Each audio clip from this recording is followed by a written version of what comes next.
Olá pessoal, estamos aqui no programa Sexto Sentido, um programa onde você vê o invisível. Você ouve o inaudível. E acessa o impossível. E falando no impossível, tudo bem, Dani? Estamos aqui com Dani Pascoal.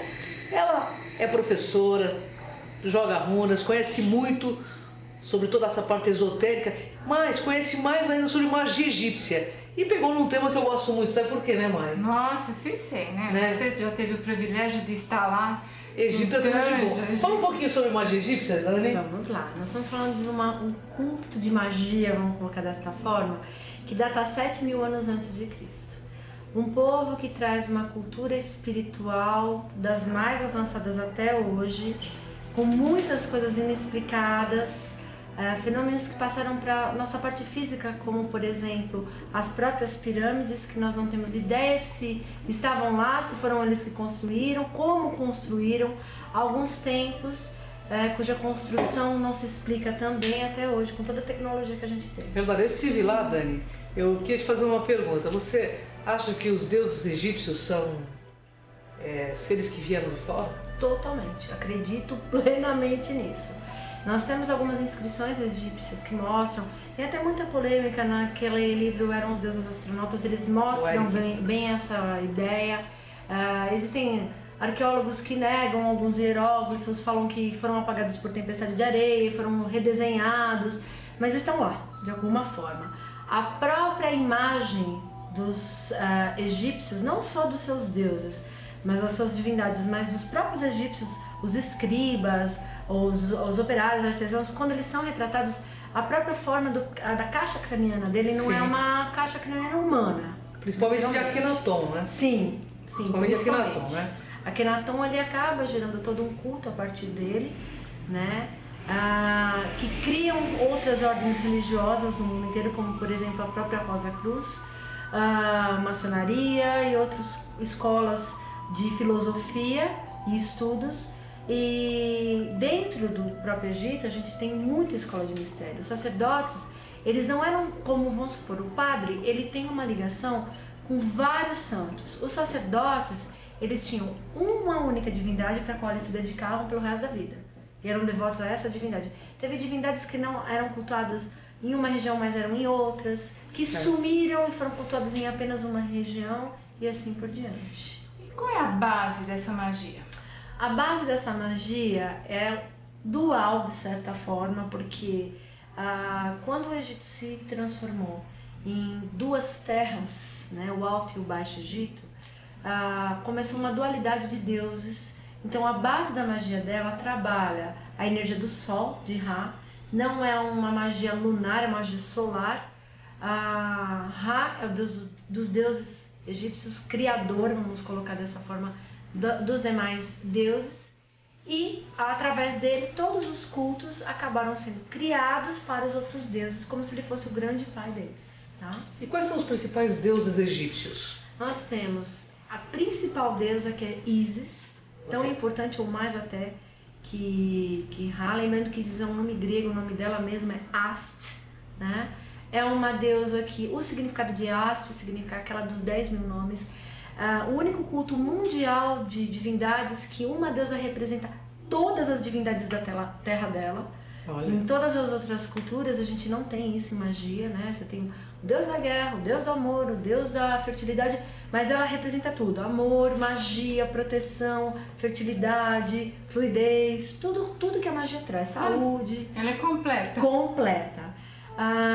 O seu consorte, seu companheiro, que é Osíris, né? Eles têm um filho que é Horus, que o culto de Horus foi tão forte, a magia dele tão presente no Egito, que uma época sobrepôs até o próprio culto de Ra, né? Ele passou a ser o Deus Sol.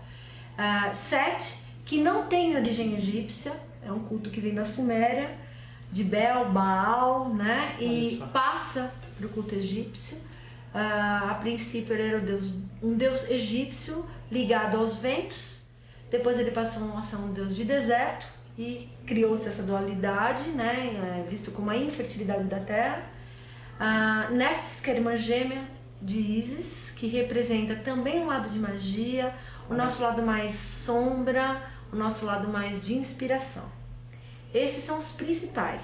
Só que nós temos todo um relato de um Deus fundamental dentro do culto, que é Thoth, que ele passa dessa cultura, atravessa para o culto greco-romano como Hermes e Mercúrio e passa por lendas que chegam até a Índia, dizendo a respeito dele. Olha que interessante. Eu estive no Egito, estive em Komombo. Sobek, você pode falar um pouco dele? Sobek é um deus crocodilo. Os deuses egípcios, quase todos, eles são metade humana, metade a cabeça deles em forma de animal. Tá? A representação deles era bem xamânica, porque o culto de magia egípcia é extremamente xamânico. Olha que interessante, isso é um dado interessante você está dando. Muito, e assim, as pessoas às vezes usam vestes, usam mantos para a magia egípcia, mas ela não é uma magia tão assim glorificada em vestimentas. Ela é uma magia assim até muito simples na vestimenta, porque ela está ligada realmente à terra, né? Ao culto deles. E assim, algumas simbologias importantes, talismãs, hieróglifos importantes onde você trabalha. Mas Sobek, ele foi tido a base de sustentação do Egito inteiro, até hoje é o Rio Nilo e as cheias dele. E como no Rio Nilo tem muito crocodilo, então a base de vida e morte era muito importante para eles. Um faraó nascia já pensando literalmente no dia que ele morresse, onde ele ia levar, onde ele ia enterrar todo o tesouro dele para levar para a vida eterna. E Sobek, ele era um deus ligado à morte no culto antigo. Certo. Literalmente. Tá? O que é Ekel? Recal. Nós temos uma deusa que é Requete, é uma deusa com cabeça de sapo. O culto dela também foi muito importantíssimo. Passou para a história greco-romana como Hecate, a mãe do submundo. A própria desinência, o próprio nome é originário do outro. E Hel, dentro da cultura nórdica. A Requete, ela cria um sistema, vamos colocar dessa forma, de magia baseada em talismãs. Esses talismãs são rezados, orações em egípcio, não em árabe, que é muito importante, há muita confusão, as pessoas praticam magia egípcia falando árabe. Árabe é um povo egípcio hoje. O que a gente tem hoje no Egito não é egípcio, é árabe, literalmente. Que era o povo do Oriente Médio que invadiu o Egito. E ali, hoje em dia, se fixou. Mas assim, Requete, você utiliza os recaus da seguinte maneira. Você pega um símbolo talismânico, como por exemplo, o olho de Horus. Tá. Dentro desse símbolo, você faz uma reza que pode ser próxima ao objeto, pode ser em voz alta. Você consagra com incensos. O incenso é a principal oferenda dentro da magia egípcia. Como eu falei, é uma magia de oferenda simples. Com vinho você pode consagrar. E faz essa oração com mantras em egípcio para pedir alguma determinada coisa, ligada à proteção, à abundância, à sabedoria, à prosperidade. E utiliza esse talismã, no meu caso, eu utilizo ele como um pingente, mas você pode utilizar na porta de uma casa, para quem trabalha com cura, num ambiente, num espaço, por exemplo, quem trabalha com feng shui, com feng shui no popular, num ambiente de harmonização também. Olha que interessante, né? Pegando esse gancho que você deu de olho de Horus, as pessoas usam a magia pro lado negativo, ao invés de ir colocar o olho de Horus dentro da casa da pessoa para que ela também possa ver. Me explica direitinho isso daí. Ótima pergunta, Mari. O que acontece é o seguinte, a magia egípcia, ela tem um lado muito pesado nela. As pessoas às vezes falam assim, fizeram macumba, magia africana. Vamos lembrar que o Egito está na África. Verdade. A nossa querida magia de vou amarrar na boca do sapo é uma magia egípcia, para Requete, a deusa sapo.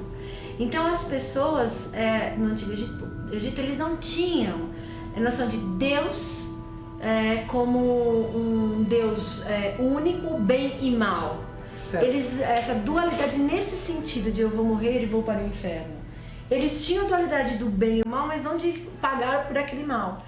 Então, a magia era pesada. Se utilizava sangue, sacrifício. Hoje em dia, por uma consciência mesmo, vibracional, espiritual, nós não fazemos isso. Substituímos, por exemplo, vinho por sangue por vinho, um sacrifício animal, nós fazemos uma comida para ser servida, né?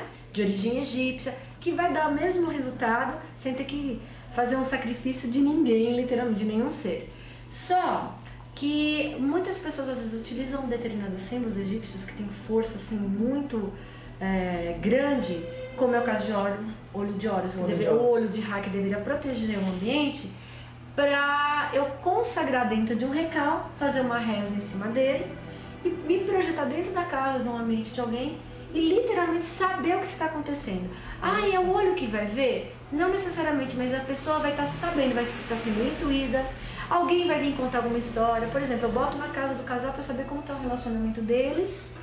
E se houver alguma briga, eu tô sabendo, e aí eu posso me aproveitar disso por algum motivo. Vocês Uma entenderam? forma meio negativa. Bem negativa, né? Bem né? negativa. Mas infelizmente existe. Né? E o deus Anubis, ele tem alguma coisa a ver com isso ou não? O deus Anubis, ele não tem a ver exatamente com isso, porque ele é um deus também Certo. ligado à morte, ele era o deus da mumificação. Correto. Era um deus que embalsamava os corpos, 14 dias de ritual, literalmente, com máscara mortuária. E era tudo feito um preparo. Ele recitava vários recaus nos objetos que ele colocava nas múmias, né? Os sacerdotes dele e nos mitos dele. Ele teria sido o primeiro mumificador, né, de Osíris. E através disso, as pessoas acabaram, como é um deus ligado à morte, então também pode fazer mal. Mas eu acredito que o culto mais assim mal interpretado é o de Sete. O culto de Sete saiu do Egito. Nós ouvimos falar hoje em dia às vezes até sobre satanismo, que foi uma troca do nome de setianismo, que é um culto a Sete. Certo, olha que legal, E originou uma ideia totalmente contrária do que seria ele. Ele é um deus necessário, porque ele é o deserto, ali é uma região muito abundante em deserto, então tem que ser glorificado por alguma coisa. Mas infelizmente as pessoas não... Eu falo assim, sempre que você for estudar magia, estuda mitologia, você vai se aprofundar assim, muito na magia, vai conhecer e saber fazer ela bem. Correto, isso Agora, é as importante. pessoas, o Deus ligado a Satã. Não tinha nada de Satã no Egito Antigo, então fazem uma confusão enorme. Violenta, né? Existem muitos cultos que saem do Egito. O principal que a gente tem aqui no Brasil não tem nenhum templo, mas em Portugal tem, que é a Quemética. Quen é o Egito, a terra de Quen. Certo. Então a Quemética ela traz ainda cultos próximos. Só que a gente tem escolas que saíram da Quemética que infelizmente utilizam esse lado ruim. E pegam esses deuses como Sobek, como Requete. A própria Isis utilizam de uma maneira Uma negativa. forma negativa. Ou vampírica, né? Olha só, hein? Se ele passasse uma magia, né? Sim, de bem-estar das pessoas, né? Para desestressar, talvez, porque hoje em dia as pessoas estão bastante estressadas, a cabeça, né? Tudo a mil, né? Você podia passar uma magia para a pessoa ficar bem calminha? Toda vez que você for precisar se equilibrar, a primeira coisa que a gente aconselha dentro da magia egípcia é oferendar um incenso, seja do que for. Certo. Quando a gente está dentro da magia mesmo, a gente dá preferência para incensos de origem egípcia. Então, né, que utilizaram, como é o caso da mirra, o olíbano, o sândalo. Existe um incenso árabe que é o bahur, que é uma resina que a gente queima, então pode ser muito cheirosa. Vocês encontram assim 25 de março nos empórios árabes. Então a primeira coisa que você pode fazer para já purificar o ambiente é você. A segunda coisa, existe uma erva que é o hibisco vermelho, de origem egípcia. Inclusive tem o xalá chamado carcadê. É o carcadê. Que eu tomei muito, que deixa você assim meio ligado, Exatamente, ele é extremamente energético, então você pode utilizar para subir a tua energia em todos os sentidos. Às vezes sobe até a pressão, tem que maneirar, tá? E assim, pode ser servido gelado, pode ser servido quente, pode ser feito ponche com carcadê, É uma delícia bom carcadê, com carcadê. uma delícia. Utilizar em receitas mesmo. Ai, que gostoso. Dani, dessa magia, como que a gente pode utilizar ela no cotidiano? No cotidiano, através de talismãs, existe um trabalho chamado Kabash, em que vocês têm as posturas egípcias e os mantras para fazer a magia, né? As músicas também egípcias com as posições que você pode trabalhar, tá? No dia a dia.